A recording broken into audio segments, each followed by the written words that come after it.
Hi dears, എല്ലാവർക്കും പുതിയൊരു വീഡിയോയിലേക്ക് സ്വാഗതം കേട്ടോ. ഇന്നൊരു കുക്കിംഗ് വീഡിയോ ആണ് കേട്ടോ. ഇന്ന് പെട്ടെന്ന് 4 മണിക്കൊക്കെ ഒരു സ്നാക്സ് കഴിക്കണം എന്ന് തോന്നിക്കഴിഞ്ഞാൽ നമുക്ക് വാഴയുടെ ഇലയിൽ നമുക്ക് പെട്ടെന്ന് ഉണ്ടാക്കാൻ പറ്റുന്ന ഒരു സ്നാക്സാണ് കേട്ടോ. കുറച്ച് ഇൻഗ്രീഡിയൻസ് വെച്ചിട്ട് നമുക്ക് പെട്ടെന്ന് ഉണ്ടാക്കിയെടുക്കാൻ പറ്റുന്ന ഒരു സ്നാക്സിൻ്റെ റെസിപ്പിയാണ് കേട്ടോ. എനിക്ക് വാഴയുടെ ഇല കിട്ടാൻ ബുദ്ധിമുട്ടാണ്. ഞാൻ പിന്നെ ഇതിന് വേണ്ടിയിട്ട് ഓൺലൈനിൽ നിന്ന് ഓർഡർ ചെയ്ത് വരുത്തിച്ചതാണ് കേട്ടോ. വീട്ടിൽ നല്ല പഴുത്ത നേന്ത്രപ്പഴമോ അല്ലെങ്കിൽ പുഴുങ്ങിയ പഴമൊക്കെ ബാലൻസ് ഉണ്ടെങ്കിൽ ചെയ്തെടുക്കാവുന്ന റെസിപ്പിയാണ് കേട്ടോ. അപ്പം ഞാനിവിടെ 2 നേന്ത്രപ്പഴം പുഴുങ്ങാത്താണ് ഞാൻ എടുത്തിരിക്കുന്നത്. പുഴുങ്ങിയതാണേലും കുഴപ്പമില്ല. പിന്നെ അര കപ്പ് ശർക്കര ചീകിയതോ അല്ലെങ്കിൽ ശർക്കര പൊടിയോ നമുക്ക് ചേർത്ത് കൊടുക്കാം. അത് ഞാൻ മിക്സിയിലിട്ടിട്ട് നന്നായിട്ട് ബ്ലെൻഡ് ചെയ്തെടുത്തിട്ടുണ്ട് കേട്ടോ. അത് ഞാൻ ബൗളിലോട്ട് ഒഴിച്ചു കൊടുക്കുകയാണ് കേട്ടോ. ഇനി ഇതിലോട്ട് നമുക്ക് ചേർത്ത് കൊടുക്കേണ്ടത് അരിപ്പൊടി അര കപ്പിന് ഞാൻ 2 കപ്പ്, അപ്പോൾ 1 കപ്പ് അരിപ്പൊടി ചേർത്തിട്ടുണ്ട് കേട്ടോ. ഒരുപാട് അരിപ്പൊടി ചേർക്കാതിരിക്കാൻ കേട്ടോ നല്ലത്. അപ്പോൾ നല്ല സ്റ്റിഫായിട്ടിരിക്കും. അപ്പം അരിപ്പൊടി കുറച്ചും പഴത്തിൻ്റെ ടേസ്റ്റ് കൂടുതൽ നിൽക്കുവാണ് നല്ലത് കേട്ടോ. അപ്പോൾ ഇതേ അരിപ്പൊടി ചേർത്തു. പിന്നെ നാളികേരം അര കപ്പ് 1 കപ്പൊക്കെ ചേർക്കാം കേട്ടോ. നമ്മുടെ ഇഷ്ടമാണ്, പക്ഷേ നാളികേരം വേണം. പിന്നെ 2 ടേബിൾ സ്പൂണും നെയ്യ് നമുക്ക് ഒഴിച്ചു കൊടുക്കാം കേട്ടോ. പിന്നെ ഏലക്കായും ജീരകം അത് മിക്സിയിലിട്ട് വേണമെങ്കിൽ പൊടിച്ചിട്ട് ചേർക്കാം, അല്ലെങ്കിൽ ഇങ്ങനെ തരിതരായിട്ട് കെടുക്കണമെന്നുണ്ടെങ്കിൽ അങ്ങനെ ഞാൻ ചതച്ചെടുത്താണ് കേട്ടോ. അപ്പോൾ ഇനി ഇതിലോട്ട് എന്നുള്ള ഉപ്പ് ഇട്ട് കൊടുക്കണം. അതിലൊക്കെ ഒന്ന് ബാലൻസ് ചെയ്യാനായിട്ട്. എന്നിട്ട് കൈ കൊണ്ട് നന്നായിട്ടൊന്ന് കുഴച്ചെടുക്കാം കേട്ടോ. എത്രയേ ഉള്ളൂ ഇൻഗ്രീഡിയൻസ്. അപ്പോൾ ഇത് നന്നായിട്ട് കുഴച്ചെടുത്തിട്ടുണ്ട്. ഇനി ഇത് വാഴയുടെ ഇലയിൽ പരത്തിയിട്ട് നമുക്ക് സ്റ്റീമറിൽ നമുക്ക് ഒന്ന് സ്റ്റീം ചെയ്തെടുക്കാം കേട്ടോ. അത്രയേ ഉള്ളൂ കേട്ടോ. ഊണൊക്കെ കഴിഞ്ഞ് ഒരു 2-2:30 ആയിട്ടോ ഇത് ഉണ്ടാക്കാനായിട്ട് നിന്നപ്പോൾ.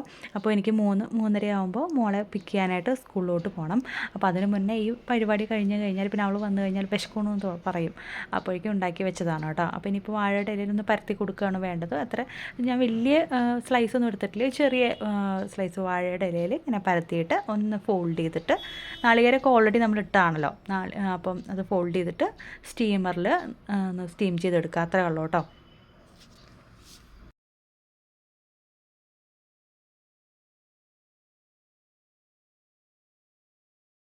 ഞാനിപ്പോൾ എളുപ്പത്തിന് വേണ്ടിയിട്ട് നമുക്കൊരു കടായിൽ വെള്ളം വെച്ചിട്ട് അതിൻ്റെ മുകളിലോട്ടൊരു സ്റ്റാൻഡ് വെച്ചിട്ടുണ്ട് കേട്ടോ. സ്റ്റാൻഡിലോട്ട് ഈ സ്റ്റാൻഡ് നല്ല ഉപകാരമാണ് കേട്ടോ. അത് ഞാൻ ഓൺലൈനിൽ നിന്ന് വാങ്ങിച്ച ഫ്ലിപ്കാർട്ടിൽ നിന്ന്.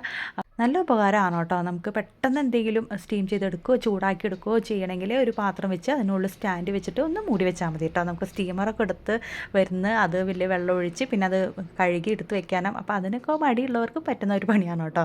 അപ്പോൾ ഞാനത് ആവി കയറാനായിട്ട് വെച്ചിട്ടുണ്ട്. ഇനി നമുക്കൊരു 20 മിനിറ്റ് മതിയാവും. അത് കഴിഞ്ഞാൽ നമുക്ക് അട, നമ്മുടെ സ്നാക്സ് പെട്ടെന്ന് ഉണ്ടാക്കാൻ പറ്റുന്ന ഈ ഒരു അട നമുക്ക് റെഡിയാവും. അപ്പോൾ ദേ അട റെഡി ആയിട്ടുണ്ട് കേട്ടോ. അപ്പോൾ ദേ 20 മിനിറ്റ് കഴിഞ്ഞപ്പോൾ ഞാൻ തുറന്നു നോക്കിയതാണ്. അപ്പോൾ ഇനി മറിച്ചിടേണ്ട ആവശ്യമൊന്നുമില്ല. നമുക്ക് നന്നായിട്ട് സ്റ്റീമൊക്കെ കയറി നന്നായിട്ട് വെന്ത് വന്നിട്ടുണ്ട് കേട്ടോ. അപ്പോൾ ഞാൻ മധുരമൊക്കെ കറക്റ്റാണ് ഞാൻ നോക്കിയിരുന്നു. നല്ല ടേസ്റ്റും ഉണ്ട്. പിന്നെ അരിപ്പൊടി ഒരുപാട് കൂടി പോകാതെ നോക്കണം. അപ്പോൾ പഴം പുഴുങ്ങിയ പഴമാണെങ്കിൽ എനിക്ക് തോന്നുന്നു ഇച്ചിരി കൂടി ടേസ്റ്റ് ഉണ്ടാവുമെന്ന് എനിക്ക് തോന്നുന്നു കേട്ടോ. റെസിപ്പി എല്ലാവരും ഒന്ന് ട്രൈ ചെയ്ത് നോക്ക്. ചിലപ്പോൾ എല്ലാവർക്കും അറിയണതായിരിക്കും. അപ്പോൾ നല്ല കറുത്ത് പോയ പഴമൊക്കെ ഉണ്ടെങ്കിൽ ഉണ്ടാക്കാൻ പറ്റുന്ന നല്ലൊരു സ്നാക്സാണ് കേട്ടോ. പുഴുങ്ങിയ പഴമൊക്കെ ഉണ്ടെങ്കിൽ നമുക്ക് ഉണ്ടാക്കിയെടുക്കാൻ പറ്റുന്നതാണ്. എല്ലാവരും ഒന്ന് ട്രൈ ചെയ്യുക. അപ്പോൾ വീഡിയോ ഇഷ്ടമായെങ്കിൽ ഒന്ന് ലൈക്ക് ചെയ്യുക, ഒന്ന് ഷെയർ ചെയ്യാൻ, സബ്സ്ക്രൈബ് ചെയ്യാൻ കേട്ടോ. അപ്പോൾ ഇനി മറ്റൊരു വീഡിയോ ആയിട്ട് കാണാം. അതുവരെ എല്ലാവർക്കും ബൈ.